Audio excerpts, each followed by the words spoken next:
No, that's what I said to you twice. You don't have to give you an answer. No. That's fine. All that was going to be where they were going to get the evidence for this conspiracy from, which has much broader ramifications for filmmakers and journalists generally, because it puts them front and centre in terms of people likely to be sued, because then you can drag all the documents and the information that they've gathered into court.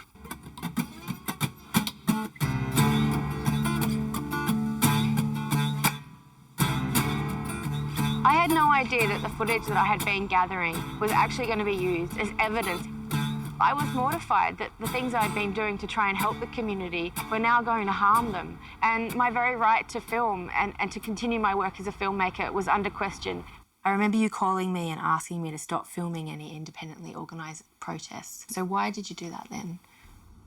At the time, I asked you to stop filming independent actions because we were clearly under surveillance. You in particular were clearly under surveillance. The only way they could have even started making the allegations was to have people under surveillance.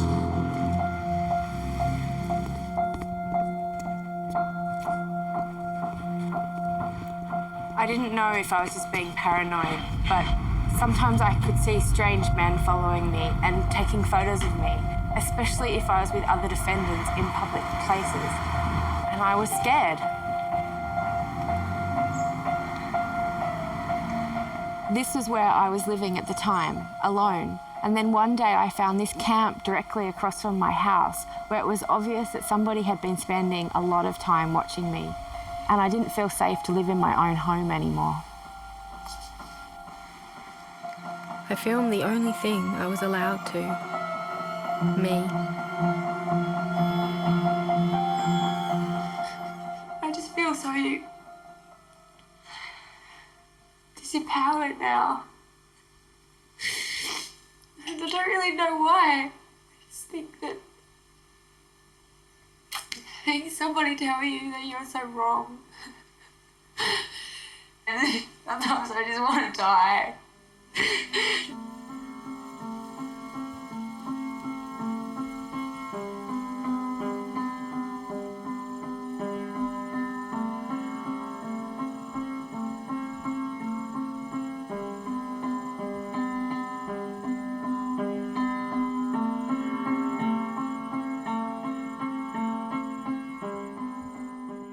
I remember calling you when I was having a breakdown. You were the person I spoke to. Do you remember that? Yes, I do. I do remember it quite well.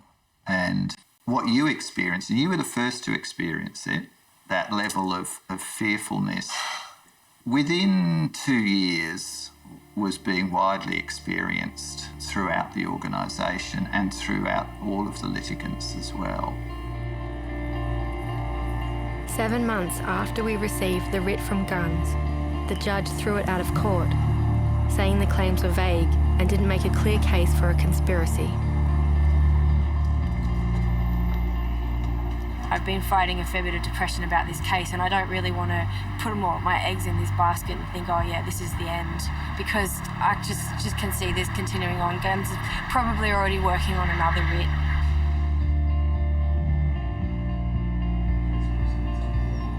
Sure enough, Guns did come back to court, armed with a new writ, 3 times the size of the first one. Is this the stuff they referred to right at the end? I knew it was another work of fiction, but that wasn't the point. Guns was winning by tying us up in court. In the courts, Guns had the firepower, the money, the silks, and they've put aside millions to fight this case, of shareholders' money, not theirs. But the individuals who are fighting to protect the forest are personally exposed, while the Board of Guns and its CEO sits in splendid, isolated protection, knowing that even if they lose the case, it's not going to cost them a penny. That's wrong. Shagged out after a hard day in the court. So how did it make you feel generally by the end of the day, though? Oh, just cranky. Such a waste of money and time. Everybody's sitting there and thousands of dollars tied up in that courtroom. I don't care about winning. They can't win. They can, however, bankrupt us.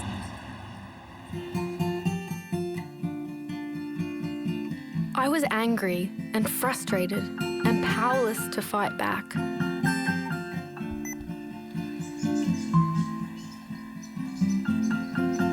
But the attack on us brought out many new supporters. One of them was Paul, a committed activist leading the pulp mill campaign. Don't look at me. Hello, honey. Paul taught me to smile again. And we fell in love.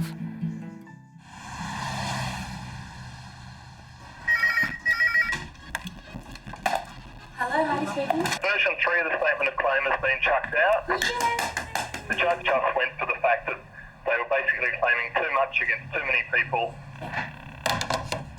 People kind of expected it to be thrown out because it's so ridiculously huge, this allegation against all of the 20 of us.